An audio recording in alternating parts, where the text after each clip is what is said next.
ရှေးခေတ်အီဂျစ်မှာနေထိုင်ရတာဘလို့လဲဆိုတာခမားတို့တစ်ခါလောက်တွေးဘူးလားမတွေးဘူးလားဘာလို့လဲရှေးခေတ်အီဂျစ်လူအဖွဲ့အစည်းကပရမစ်ပုံစံတိဆောက်ထားတာပါအပေါ်ဆုံးမှာဖာရိုဘုရင်ရှိတယ်သူကဒီကဘာပေါ်ကဖျားသခင်တစ်ပါးလို့ပါပြီးရင်ဖုံးတော်ကြီးတွေမူမတ်တွေနဲ့စည်ကြီးတော်တွေရှိပါတယ်သူတို့ကရှေးရောက်အလဲလက်လူလက်တန်းစားပေါ့သူတို့အောက်မှာတော့လက်မှုပညာရှင်တွေစစ်သားတွေနဲ့လယ်သမားတွေရှိပါတယ်အောက်ဆုံးမှာတော့ပုံမှန်အားဖြင့်အလုပ်ကျန်းအားလုံးကိုလုပ်ရတဲ့လယ်လုပ်သူတွေနဲ့ကျွန်တွေရှိပါတယ်ကောင်းပြီခမားသားလယ်သမားတယောက်ဆိုပါစို့ခမားရဲ့တနေ့တာကနေထွက်တာနဲ့စာပြီးနေဝင်တာနဲ့ဆုံးပါတယ်နေ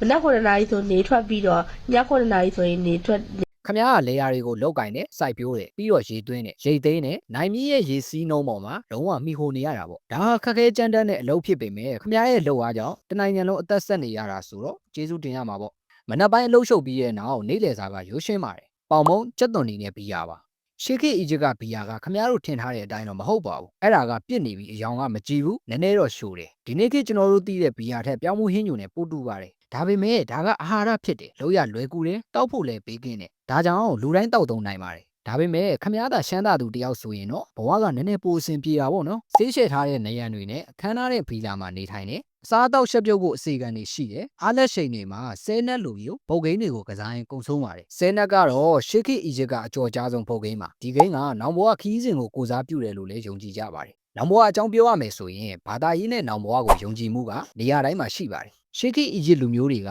ယာနဲ့ရှိတဲ့နတ်ဖျားတွေနဲ့နတ်သမီးတွေကိုကိုးကွယ်ကြပြီးတဦးစီမှာကိုပိုင်နယ်ပယ်နဲ့ဇယိုက်ရှိကြပါတယ်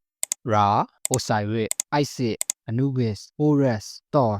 ဒါအပြင်ကိုယာနဲ့ရှိပြီးပိုရှိပါသေးတယ်အီဂျစ်လူမျိုးတွေကနောင်ဘဝကိုတကယ်ပဲစိတ်ဝင်စားခဲ့ကြပါတယ်သူတို့ကကံကြမ္မာကောင်းရင်ထာဝရအသက်ရှင်ရမယ်လို့ယုံကြည်ခဲ့ကြပါတယ်ဒါပေမဲ့ပထမအဦးဆုံးအနေနဲ့မမ်မီပြုလုပ်ရှင်နဲ့ရှင်တန်ရပါတယ်ဒီလုပ်ငန်းစဉ်မှာအတွင်းကလေးစားတွေကိုဖယ်ရှားပြီးခန္ဓာကိုယ်ထဲကိုပိတ်ရှိစားတွေနဲ့ထည့်သွင်းရတာပါဝင်ပါတယ်အသေးကိုတော့အတွင်းထဲမှာတစ်ခုတည်းရှန်ထားခဲ့ပါတယ်ဘာလို့လဲဆိုတော့အရေးကြီးဆုံးလို့ယူဆခဲ့တဲ့အတွက်ပါအသေးမှာခမားရဲ့အတွေးတွေမှတ်ဉာဏ်တွေနဲ့ဝိညာဉ်တွေကိုထိမ့်သိမ်းထားတယ်။တနည်းအားဖြင့်ခမားရဲ့ဇယိုက်လက္ခဏာအားလုံးကိုထိမ့်သိမ်းထားတယ်လို့ယုံကြည်ခဲ့ကြပါတယ်။ဒါအပြင်ကိုခင်မီသိပ်ပဲမရှိတော့ညာလဲအီဂျစ်ဆေးပညာကအံ့ဩစရာကောင်းတော့အဆင့်မြင့်ခဲ့ပါတယ်။သူတို့ကခွဲစိတ်မှုတွေပြုလုပ်တယ်။အယိုးကျိုးတာတွေကိုဆက်တယ်။ကုသမှုအတွက်ဆေးဘက်ဝင်ပင်တွေကိုအသုံးပြုတဲ့အပြင်သွားဘက်ဆိုင်ရာဗဟုသုတတောင်ရှိခဲ့ကြပါတယ်။ပြီးတော့နိုင်မြစ်ကလည်းတောက်သုံးမှုတသက်မဟုတ်ပါဘူး။အဲ့ဒါကအီဂျစ်ရဲ့အဝေးပြေးလမ်းမကြီးပါ။လှေတွေကကုန်ပစ္စည်းတွေခရီးသည်တွေပရမစ်တွေဆောက်လုပ်ဖို့အသုံးပြုခဲ့တဲ့ကြီးမားတဲ့ကြောက်တုံးတွေကိုပါတည်ဆောင်ခဲ့ပါတယ်။ပရမစ်ဆောက်လုပ်သူများနဲ့ဘိတုကပညာရှင်များသူတို့ကပရမစ်တွေ